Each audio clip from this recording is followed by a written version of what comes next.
Okay, let's call to order the meeting of the Board of Trustees of the Batavia Public Library District for March 21st, 2017, and let's stand for the Pledge of Allegiance. I pledge allegiance to the flag of the United States of America and to the republic for which it stands, one nation, under God, indivisible, with liberty and justice for all. Thank you. Roll call, please. Blodgett. Here. Deichmann. Here. Henders. Here. Schuster here. Smith. Here. Sullivan. Here. Von Moonen is absent. Okay, we have a quorum. Item 4 is comments from the audience. Anybody like to make a comment from the audience this evening? Okay, seeing none. Item 5 is the consent agenda for this evening, which consists of minutes from February 21st, expenditures from February of 2017, and an action item regarding the IMRF agent that we're appointing. Would any trustee like to remove any of these items for a separate vote? Okay, seeing none, I'll entertain a motion to approve the consent agenda as submitted. I so move. Okay, moved by Blodgett and second by Schuster. Roll call, please. Blodgett. Aye. Deichmann. Aye. Henders. Aye. Schuster. Aye. Smith. Aye. Sullivan. Aye. Okay, consent agenda is approved. Item 6 is approving this evening's regular agenda. Any items to be changed, deleted, added? Okay, I'll entertain a motion on that. I move to approve the agenda. Oh, sorry. Go Okay, ahead. I thought I wasn't paying attention. moved by Schuster. Second. Okay, second by Smith. All in favor? Aye. Opposed? Okay, our agenda's approved. And then financial reports from February. We have a budget document here in our packet. Joe, is there anything you'd like to highlight for us? I think just very briefly, I'd mentioned that I've continued to look and do some projections, and based on what I've looked at so far, if you look at the very bottom of the second page, there's about another $50,000 at this point that I think we would be able to transfer to special reserves and still carry a little bit, and I think probably there could be a bit more. I see, okay. Any questions for Joe, or at all? Okay, all right, thank you. We can move on to President's report. I don't have anything in particular to report this evening. So we can move on to item 9, which is good news. Comments from the board. Anybody have anything to share? I just have something to share that this happens to me frequently, like when I'm out and about and I'll meet somebody new, and especially if I'm with my grandchildren and I'll tell them that I'm on the library board. And people from Aurora, people from North Aurora, Oswego, people are always telling me how wonderful our library is, and that they choose to come to our library as opposed to even the brand new one in Aurora. They'll come here instead, which I think is really a testament to how lucky we are here in Batavia to have this beautiful library. Hear, hear. And I always beam when they tell me that. It's like, Well, and the okay. staff too, obviously. Oh, it's the whole thing. It's, yes, it's the staff too. I didn't mean Yeah. just the building. Yeah, it's the whole thing. Yeah. Definitely. Yes, we shouldn't take that for granted, absolutely. No, I didn't mean not the staff. I meant the staff. Okay, write that down, staff as well. Please. We have it recorded. When someone compliments the library, I assume it's the staff. Well, of course, it's the staff, but it's also the ambiance Right. of the building, I think. I often hear that the building looks like what people think a library is supposed to look like. It does. And it looks like Batavia also. Yes. They really did a good job. Okay, thank you, Diane. Anybody else? Okay, Moving on to item 10, which is correspondence and communications. We have a couple things here in our packet. George, you want to say anything about these? Well, just to highlight that we've received the end-of-life notice for our security gates and our self-check units. Service, the drop-dead date on service from the company is March 31st of 2019, so that gives us a time frame within which to upgrade our equipment. So the strategic plan objective relating to RFID technology came at a perfect time because it flows right into this unanticipated end-of-life notice we received. And then I thought I would, you might have gotten this because you're members of ALA, but I wanted to, share this press release, news release that came out from ALA Washington office about relating to the President's budget proposal to eliminate federal library funding. I thought it was a timely document. It doesn't affect us directly because we don't get direct funds from the federal government, but it affects all the states, and Illinois included in that, of course, because there's quite a bit of money that flows from the Institute of Museum and Library Services to the state library in support of various projects and grant programs that passes through the library of the state, so including construction money and all sorts of things. So it certainly is not a positive note. Okay. Any questions or comments on either of those items? Got a question on the Okay. equipment. How often do we need to get that service? Like, do we think we can last for a little while without replacing that equipment, or? Well, I think as part of the RFID project, I think we'll end up coming forward with some proposals to upgrade the equipment. We would have anyway, I think, but the 2-year time frame is adequate, plenty adequate. Not a lot of service calls in recent memory on the gates. I think from time to time there's a glitch that occurs. The self-check units, and maybe more so the DVD unlockers, tend to be temperamental. Okay. So we've had trouble with parts and things like that. So particularly the one on the lower level, we've had some recurring issues with. So it is. Sure. It is what it is, I guess. So we deal with it, but it's. Just wondering if come March 31st, if everything's going to stop working. Well, it's March 31st, 2 years from now. Right. So yeah. 2019. That's the drop dead. So right, and I know we're looking at upgrading the equipment we have, but I'm just Yeah. wondering if we're not, then They've the committed- equipment doesn't come in line until June, or we? They've committed to service to that point, and then actually beyond that point, to the extent that replacement parts still exist, they'll continue to service them just without a contract. Okay. So, but I think well before then, I think we'll want to upgrade the equipment we've got. So. How old is the equipment? Well, the gates are either new at the building, or we actually did an upgrade of some sort maybe early in my tenure. It was long enough ago, I'm a little fuzzy on that one. The self-check units, well, we have some trustees. Doug was on the board when we got those. Is that maybe Yeah, that was, 5, 6? yeah, probably 5, maybe less even. I thought the gates were within my, maybe not. Anyway, I won't speculate. I didn't look that up. But, So they build obsolescence into their, well, 3M, which is a very good company, their library division was acquired by Biblioteca a year or so ago, and it was a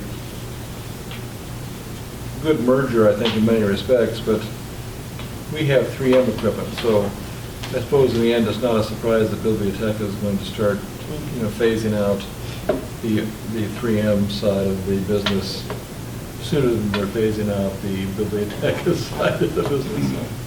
And How long do we anticipate it's going to take to transfer to the new technology? Is that a 6-month project or? Well, actually, in April, there's going to be a report to the Services Committee, so I haven't got the latest Okay. update from that team. But it's there's various elements to it.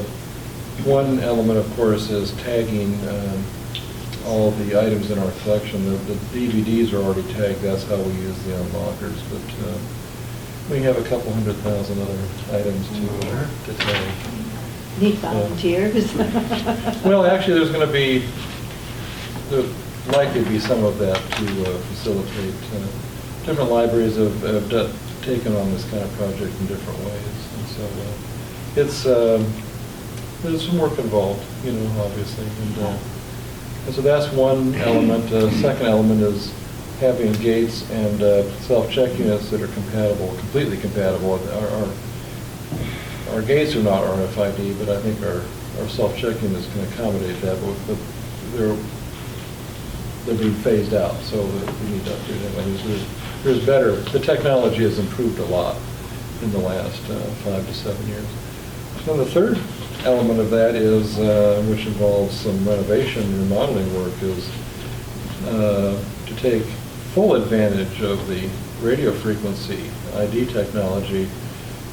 Would be to modify the circulation workroom or the book return areas. Our building is problematic because we have book returns on 2 floors, and only of the 3 book returns, or book meaning everything, the only one that actually connects to the circulation services workroom is the one in the lobby. So we still can get a lot of advantage out of RFID, but that workroom isn't ideal.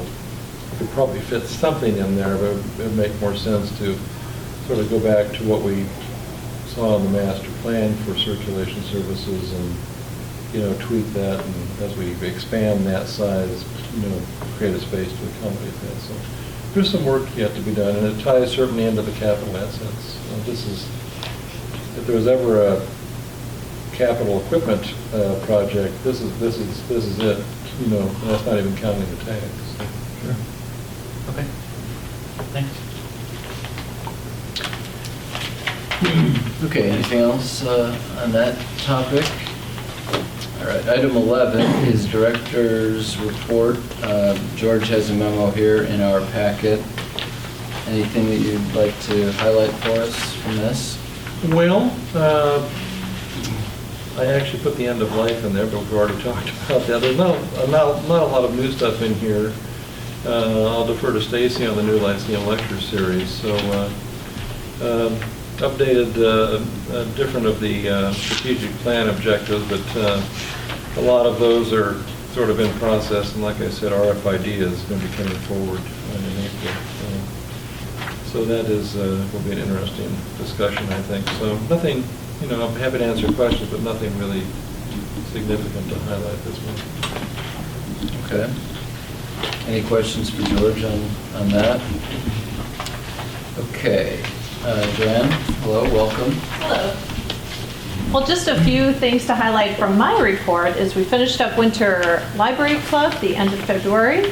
Had a few slightly better numbers from 2016 with 155 families participating. So it was a lot of fun. We had a great time, good participation, and we're very happy with the program. Once again, thank you to the Friends for being our primary sponsor. And then we had several other organizations, the Batavia Fine Arts Center, Chick-fil-A, DuPage Children's Museum, Funway, Lincoln Inn, and the Morton Arboretum this year participating too. So it was a great program. We welcomed aboard a new youth services assistant this past month. Jennifer Connon has joined us, so we're very happy to have her on board. She's jumping right in, and we've got her already planning summer reading club programming. So we've gotten her right on board with that. Speaking of summer reading club, we are already in the midst of that. We've been contacting already sponsors for summer reading club. Programming, we've already gotten most of our programming well underway and at least planned. And this year's theme is Reading by Design. It is the Illinois state theme. So we're once again going with the Illinois state theme. This past Friday, we did our annual middle school mystery night for 6th, 7th, and 8th graders. It was our after-hours program. We had 27 middle school students here, 5 high school volunteers served as camp counselors for the live clue game that we had hosted throughout the library. And once again, it was a lot of fun. It gives the kids an opportunity we set up some different different scenes on the upper level and the lower level of the library. And this year we added a challenge room, so they had to go in as a team and try to figure out a mystery clue to help them solve their mystery. So it was a lot of fun, and we got a lot of positive feedback from both the students and the parents as they were picking them up. We have a lot of spring break activities coming up. So next week will be a busy week for us while all the children are off of school. And Amanda and Jolene and I have been spending quite a bit of time right now working on a grant project, the NASA at My Library grant project for STEM and material and programming stipends. So I have to say there's a lot to this grant that we've been working on, but I have to say that one of the most rewarding things is one of the charges of the grant is to go out into the community and get some supporting letters on why this would be important to the Batavia Library. And we have really been able to reach out to places like Chip In. We reached out to Joanne Spitz on why, with her knowledge of the community and some of the children in need of the community, Moose Heart, Batavia Apartments, and we've reached out to a number of different individuals and organizations for letters of support. And it's been just so enjoyable to get those positive letters back, and we're very excited about submitting this grant and keep our fingers crossed. So, any questions? Okay. Thank you. Stacy, welcome. A couple items. We have some upcoming events in the new Lyceum Lecture Series. The next event is next week, Wednesday, March 29th, 7 o'clock, Magic in Mind. And then the first Tuesday in May, Tuesday, May 2nd, again, 7 o'clock, a presentation called Life in a Japanese American Internment Camp. So we are looking forward to those 2 lectures. One other item, this is hot off the press, although there's really no press involved. The library now has its own app.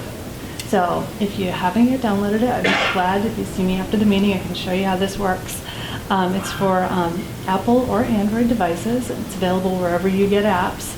And if you search for Batavia PL, so the word Batavia, a space, PL, it'll pop up, you can download it.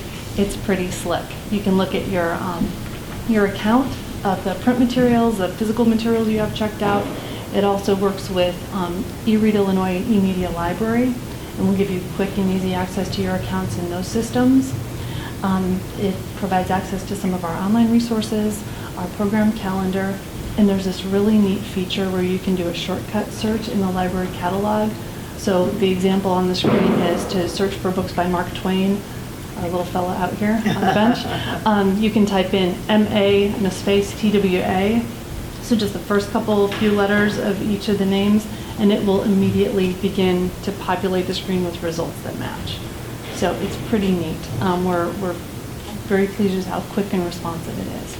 So if you have questions about that, let me know. Tell all your friends and family. They can download the Batavia Public Library app. Can I ask before you go on, Yeah. how did that app come about? Did we pay for its production or? We did. Okay. I forget how the funding happened, George. We use per capita. The per capita grant purchase. We've worked with, there's a company called Boopsy that provides these apps. They worked with us on the development, asked us a whole bunch of questions about what we were looking for, told us what features were available, and we got it all set up on our side. I worked with promotional services, Michelle and Hans, provided some of the logo information, and we discussed the structure of the app, and got it all built out, and it went live just a couple weeks ago. Did you choose that company Boopsy based on maybe they had kind of a template set up for library usage? Mhm. Okay. Yeah, they're the name, and if your library is going to have an app, it's likely it's powered by Boopsy. Okay. Yeah. Yeah, in the past, we've used Library Anywhere, which basically does sort of a minimal version of the library website. It's not nearly as fully featured, as quick, or as responsive. So this new app is its own thing, and it has some really nice built-in features. I'm surprised at how much I'm using it when I'm at home. I feel like I'm interacting with my library account more than I ever did, because now it's really easy to place a hold on something. It's just quick search, Okay. pull, and you're off and running. So it's Nice. pretty Okay. friendly and nice. Great. Any questions? Okay. All right, thank you. You all have your assignment to download that? Yeah, pull out my phone and. Okay. All right, moving on to item 12, which is committee reports. We'll start with 12C, that's outreach. Rich, anything to report there? The consensus of the committee was to delay action until the capital asset study had been received and accepted by the facilities committee. And at that point, we would decide whether the original scope would be appropriate to expand the original scope, which was to look at the NIU study or to include any questions that might be associated with that in the outreach process. Okay. I can now say that the initial report on the capital asset study will be at the facilities committee meeting in May, on Tuesday, May 2nd. That actually might be a good night to encourage all the trustees to attend because it's designed for feedback. Okay. So I'll remind everybody, but the committee environment will allow, I think, more give and take, I think, than at a regular board meeting. So, and then the outreach committee meeting is then on the 4th, so the timing actually works out pretty good. Yes, I know it's on the same night. I know, and I want to go to that so bad. Yeah. I do apologize for that. The committee schedule is set up, a year in advance, but sometimes the only night available apparently is a committee night. So, sorry about that. That was Maybe you not under my can control. adjust the time or something, but I'll let you consider that. All right. Any other questions for Rich on the outreach committee's dealings? Okay. 12D is the services committee. We did meet earlier in March. Basically, two items. One, pretty non-controversial, the authorized IMRF agent that we've now appointed on the consent agenda. And then the other item is going to come up later in item 13, that policy on expressive activity. There's the background on this. We had, in fact, this policy was already being worked on prior to an incident, I guess you might call it, or some activity at the library that would have fallen under this policy had we already put it into place. But anyway, we reviewed this and had some questions about legalities and kind of practicalities, etc. So it was a pretty lengthy discussion, and anyway, I think we've gotten to a place here that resolves some of our concerns and some of the practical issues that made the draft that we were looking at less than ideal, and I think we've come to a place that should pass muster here. So look forward to your consideration of that in item 13. Do any of the other committee members want to chime in on that issue, or any questions from anybody on that? Okay. 12E is the Library Foundation. Kara, anything there? We're going to look for, at the beginning of April, something in your mailbox for fundraising. That's what we're looking for. getting some money to bolster our situation. We don't have a lot going on right now, so that's something that we're going to be trying out. And we recently funded the babysitting workshop for the summer, and continuing to look for avenues to get some money for the MAP project. That's about it. Okay. Questions for Kara? Okay. 12F is Friends in Tom's absence. Does anybody have a report there? I was not able to be there, but I think, were you there, Joanne? No, I was out of town, but this past Sunday, the Friends had their annual meeting right after the One Book, One Batavia Okay. event. And I talked to Margot today. We got 2 new members at that meeting. And then after the event, the Friends held their meeting and offered cookies. And then a week ago Saturday was our monthly book sale. And if I don't have the exact numbers, but I think it was around $950 they brought in on Saturday. All right. So 50 cents at a time, that's a lot of books that go out that book sale. So I'm trying to think what else I was not prepared. But those are the 2 things I can think of. Question for The Rich? only thing that I was going to have was the officers were elected for another year also at that meeting. Oh, that's right. Yeah. So we have Okay. new officers. Marlo's staying on as president, Rosemary's vice president. I think everyone who was on the board before has continued. And Rosemary's I think taking my except position. for you. Yeah, Rosemary took my position. Okay. Okay. Anything else on that? All right. 12G is Link. George, anything to report there? Well, migration and dissolution are the, are the 2 Sesame Street words of the year. The migration work proceeds apace. There are,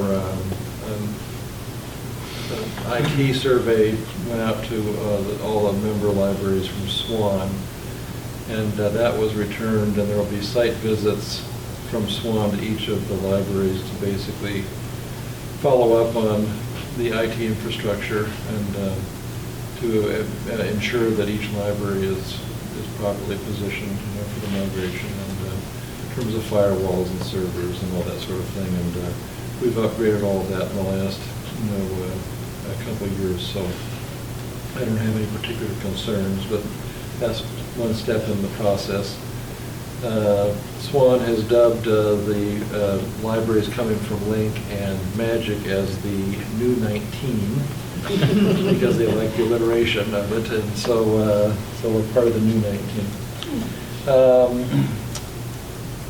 As part of this process, our library is migrating away from Link's email service, which is called World Client, to Outlook on the web, and we're actually making that changeover in April.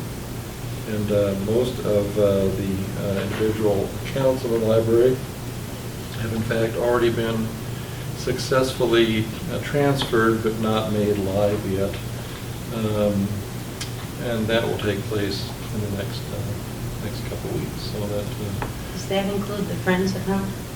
includes all the email accounts in the library. So The arrangement would be made with Amazon then also to understand that they'll be mailing, or is that something that'll be up to the Friends to then? the email addresses will not change. Okay. Yeah, the addresses will not change. It'll still be whatever at, like, friends at bataviapubliclibrary.org. So to the world at large, the change should be transparent. But that's part of this whole process. And then in terms of dissolution, on the Link board side of things, we've been starting to fine-tune the dissolution schedule, and we started to review a draft resolution relating to dissolution, and starting, the attorneys are chiming in on what we need to do when, and we're starting to try to create and fine-tune a schedule for that.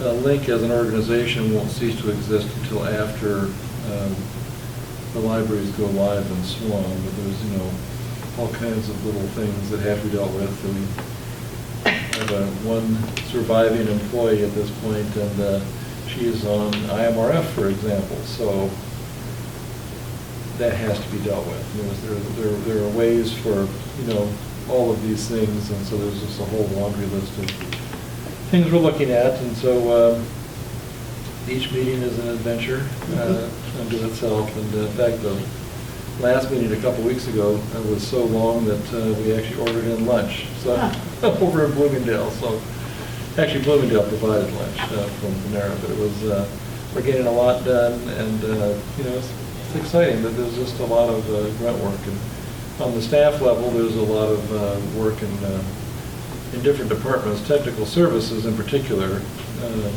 There's a lot related to migration of the data we have in both circulation, pay for patrons, and technical services for our collection. So there's a lot of work, most of which I don't know how I would even explain if I knew how to explain some of it, but it's we've got good people working on it here in the libraries, and I think everything's going smoothly. It looks like we could have a go-live date of late spring, early summer next year, so that's actually rather exciting. And a newsletter will come out about every other week from Swan on the new 19 migration, and as I get those all forward them to everyone. Okay. All right. Thank you. And the 12H is BATV. Kara, anything to report there? Let's see. We're getting ready for summer with interns, seeking them out, and also always looking for volunteers. Let's see. We are transitioning our directors.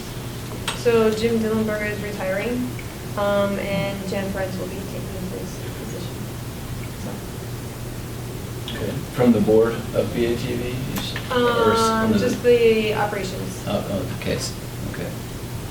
All right. Questions for Kara? All right. Then on to item 13, which I previewed in my services committee report. So George, with the review of our attorney, has presented a policy here that we on the services committee agonized over for a good long bit. And this is a revision based on our feedback. I suppose that,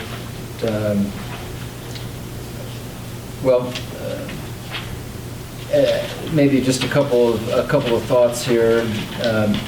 We are intending to deem ourselves here a limited public forum, I believe is the correct way to define that, meaning that we are allowing public speech or protected speech, if you will, to occur on this property, but we are reserving the right to regulate that as we've set forth here.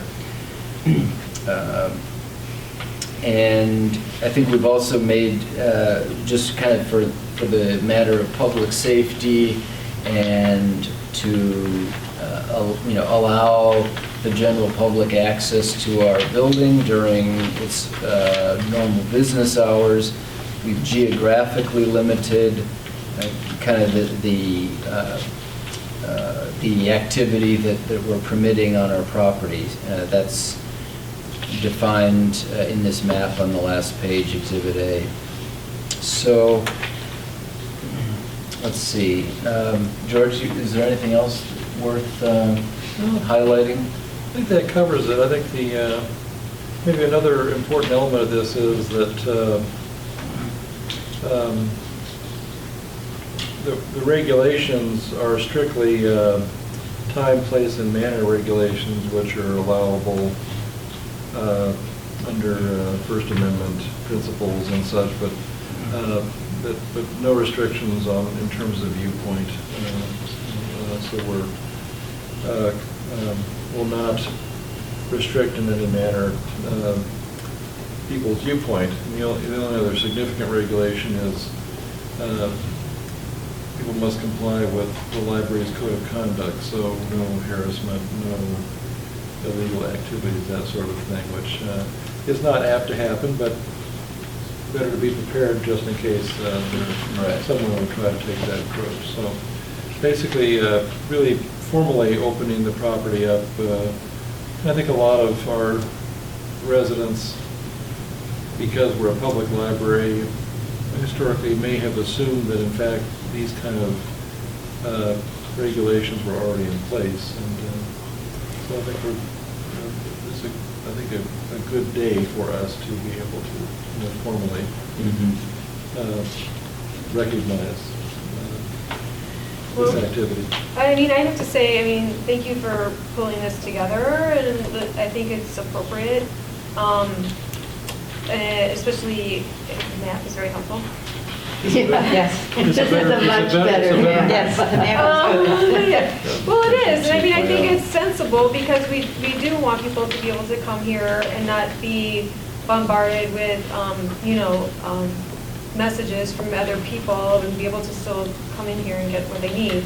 But yet, we want people to be able to express themselves, and so I think that this covers it very well. I'm just wondering, if there is this incident where people are kind of interacting with each other, that are we training personnel to deal with that, or how are we going to? When you say interacting, you mean in an unpleasant way? Maybe. In violation of the policy, in other words? Yes, that's what I'm saying. Yeah, I suspect that we won't find many violations of the policy per se, but it's possible if tempers flare over a particular issue, it's possible that our code of conduct might need to be invoked. And we deal with a lot of those kind of issues already. Yeah. We'll institute additional training as needed to cope with those kind of things, and we'll have to make sure that our employees are educated on the scope of this and what this means. And because historically we, as a non-public forum, the library historically was not allowing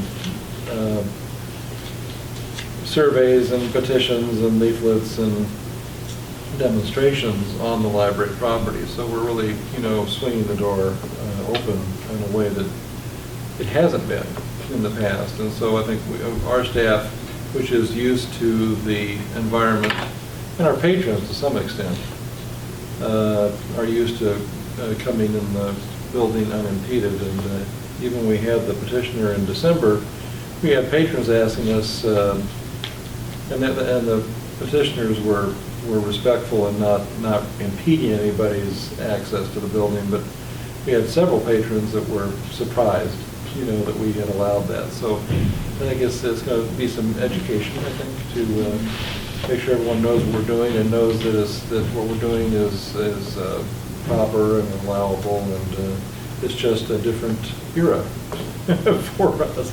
And we don't know how much people take advantage of this policy, although over the years we probably have turned away, several people every year for one reason or another.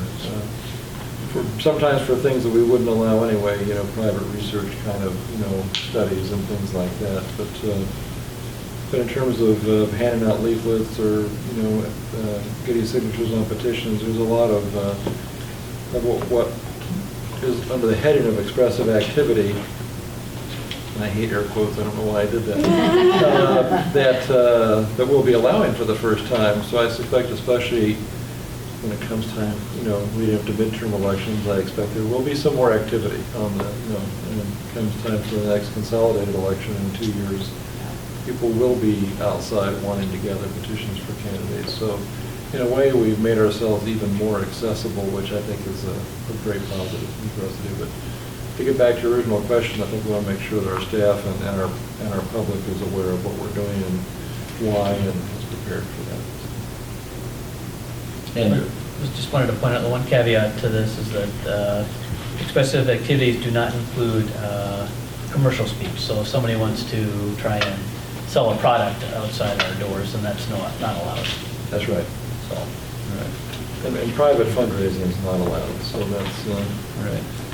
Private, so fundraising for. well, fundraising, period, is not allowed. Okay. Private's not the right word, so people standing outside soliciting or things like that. Panhandling is never. Selling Girl Scout cookies. Right, selling Girl Scout cookies, things like, you have to go to Walgreens and Jewel, Yeah. and places like that. Berkeley's, yeah. Again, because that doesn't fall into the category of protected speech, that's a commercial.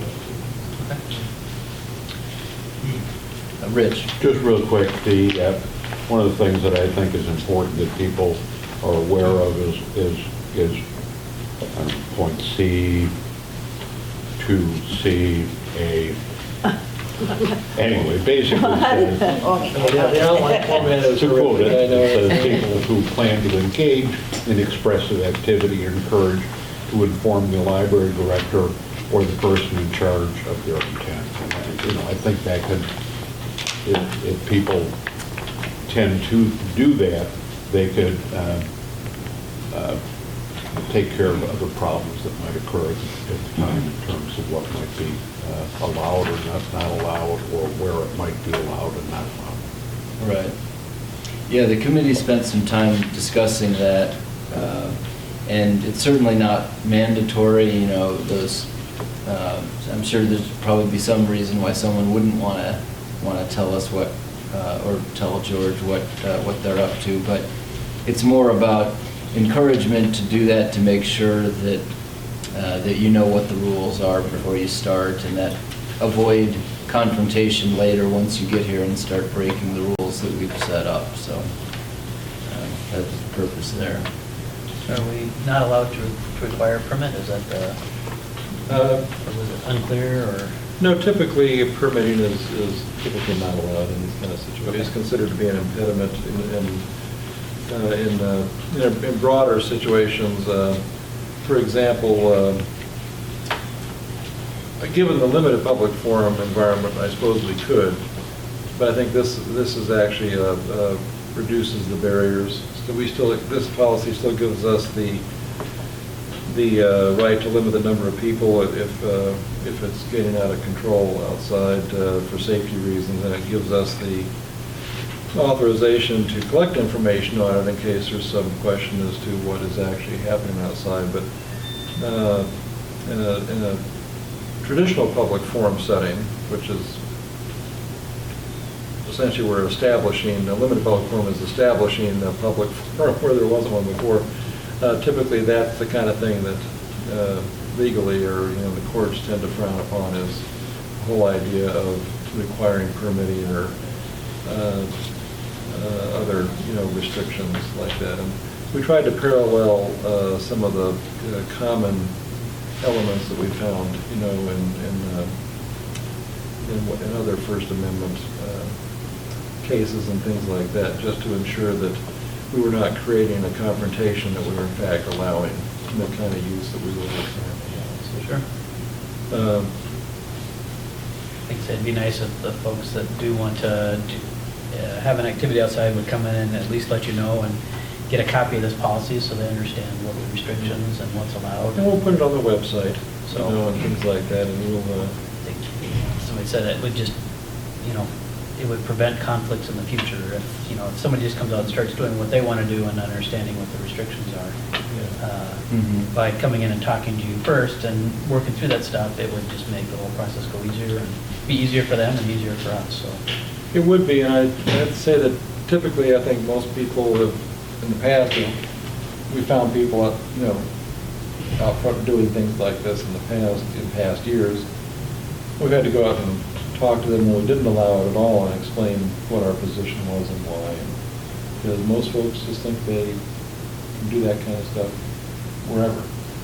And because, the word public is in our name, we are a governmental institution, we are open to anybody in the community to come onto our property, into our building, and yet we're not a public forum in the sense of this kind of activity. So people will assume that we are, however. So there's a distinction there that most people Yeah. wouldn't not that they couldn't understand, it's just they would not necessarily have thought about. Yeah. It's like school grounds, and there's a lot of places that would seem like obvious public forums in our country that in fact are totally not by our Constitution or by interpretations of our Constitution. So the assumption most people have is that in fact this is a place where this activity has historically been allowed when in fact it wasn't. So the permitting might be possible. We didn't really pursue that question with the attorneys. The idea was to like remove barriers rather than go out and say, well, you really need to come in and get a permit for that. It's better to go out and just have a conversation about, what are you doing? We just like to, right, make sure we know what's going on in the property. But not be in a position to kick somebody off because they didn't get a permit or something. That seems like an unnecessary obstruction, I Right. guess. No, I agree. I wouldn't want us to limit permits, Right. but just to make sure that they had read through the policies and understand what's allowed and what's not would be. We did talk a wonderful. good bit about the possibility of requiring a permit as part of our committee Or a discussion. sign-in sheet or something. Yeah. But, okay. I know, Kind like of the advance permission. Well, City of Chicago does that for parades, obviously. They have parades that will march down public streets. And streets are a traditional public forum, but of course, blocking traffic and disrupting traffic it becomes a conflict. So that's why you'll find permitting occasions like that to help control. Yes, we'd love to have you do the parade, but no, you can't do it, on rush hour on a Monday afternoon. It has to be another time. So I don't anticipate those kind of issues here. Sure. But it gives us a basis. And as our attorney is often fond of pointing out, the board can proactively change the policy if situations arise that, cause us to reconsider. Sure. If it becomes a frequent activity, then you may want to Well, they're reconsider. but just- Right now, it's yeah. kind of infrequent. If this new openness has unanticipated consequences that turn out to be a safety issue of some sort, can't think of what that would be at this time, but the board can always change a policy that it has adopted. And maybe it's worth clarifying as well that one of the things we discussed at the outset of this whole discussion was kind of use of the property in other ways, not kind of this protected speech, just expressive activity purpose. So, correct me if I'm wrong, George, those types of unrelated activities are going to be covered by a different policy yet to come before us. Indeed. There's we'll adopt a new, bring to the board, so the board can adopt a new policy on use of library grounds, which will be similar in nature to what we have done with the meeting rooms, where we've designated the conference room and the founder's room, and its 2 bays as a limited public forum for public functions. And so the concept right now is to designate the reading garden area in the back in that manner for public use, which has been on the books since 2004, I think. And what we want the existing policy, as we discussed at a recent committee meeting, is a little vague, and a little sketchy around the edges, and so we'll have a new policy that is complementary to this that will open up designated spots of the property. And in that context, we'll also explore, I think, the parking lot, which has had some public use in the past. For right now, the existing policy on use of library grounds still is not being repealed by this policy. It would still exist. The only portions of that will be defunct are the expressive activity pieces that were currently prohibited in that policy. Just this policy overrides that. So we are opening up the expressive activity. Otherwise, we still have an existing yet flawed policy for the rest of the property for public functions, group meetings, things like that. So Okay. that's coming down the pipe. All right, any more questions on this resolution? Okay, do I hear a motion to approve it? So moved. Okay, Second. moved by Deitchman and second by Blodgett. All in favor? Aye. Aye. Opposed? Okay, that item is approved, thank you. Okay, next item, 14, is landscape maintenance contract.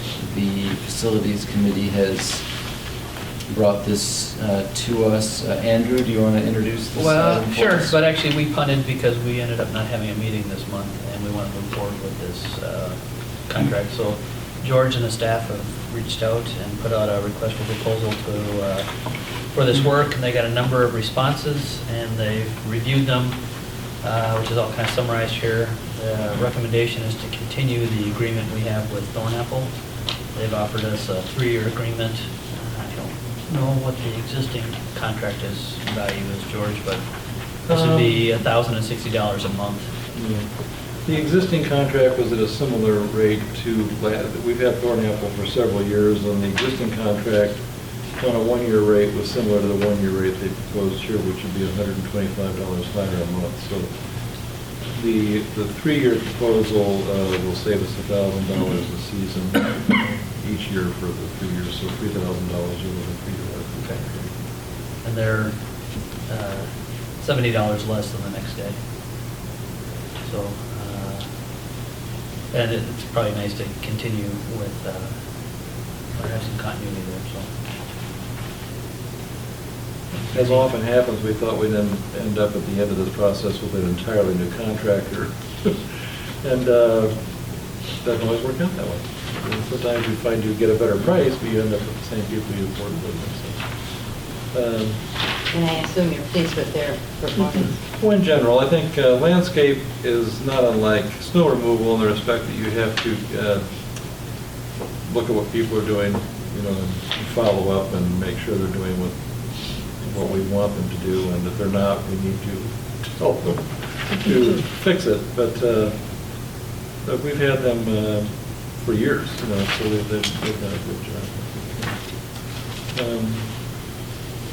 Were you at all concerned with the fact that a couple of these proposers didn't, like, give us, I guess, a comprehensive quote? Well, I think it's a shame, you know. It seems unusual they would have taken the time to try to win our business and then didn't even...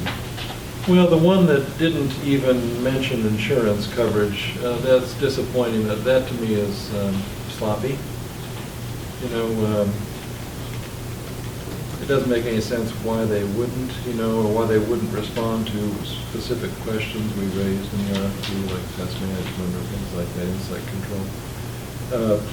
We specifically called out mulch and even how many cubic yards we wanted to use each year, and to have one of the contractors, actually 2 of them, flat out not include mulch. It's like, do you not do mulch? You know, it's like, Where's the mulch? Yeah.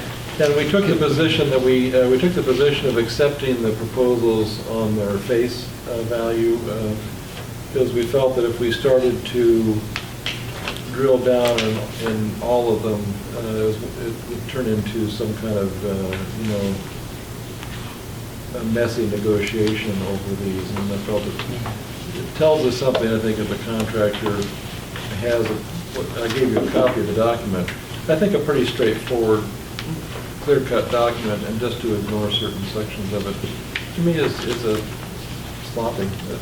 There's some boilerplate involved. One of the contractors alluded to a bond with the city of Geneva, so clearly this contract that the proposal they were pulling from was one we had submitted. Cut and paste error. Yeah. So, and that could be part of what had happened. I don't, you know, it's hard to, I don't want to second guess anybody, but I think if they were more comprehensive, the prices, well, one of the non-responsive ones, the price was lower than the successful bidder, but they didn't include the mulch. So we, just for our own curiosity, we took the lowest cost of mulch in the three that did quote mulch and added that price and it popped that one up higher, so that could be some of what's going on, let's leave this out. They might not notice it. Yeah, if they're looking at the price, hopefully it will be a lower price. I don't know. Like I said, I don't want to second guess people, but the answer, I guess the short answer is yes, I think it's disappointing sometimes to have this happen. I run into things like that all the time at my job, so, okay. Any other questions? No. Okay, do I hear a motion on this item? So moved. Okay, moved by Deitchman and second by Smith. All in favor? Aye. Aye. Opposed? Okay. Our landscaping contract is hereby approved. Thank you. Thank you. Okay. Won't have to mess with that for 3 more years. There's value in that too, actually. Yeah.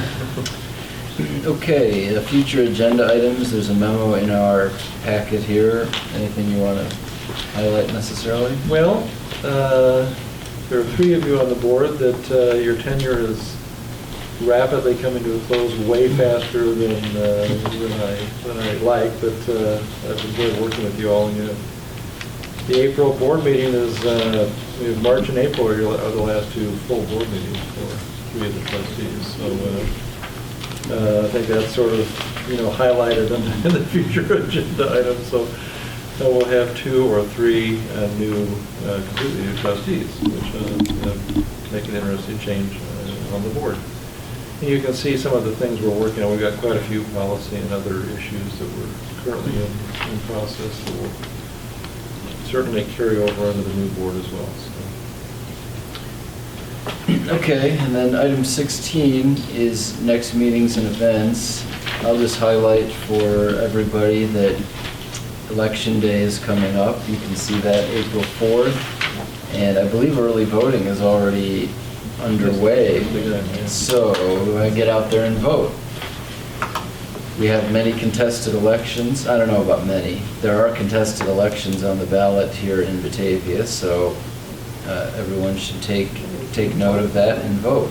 And with that, any other comments from anybody before we make a motion to adjourn?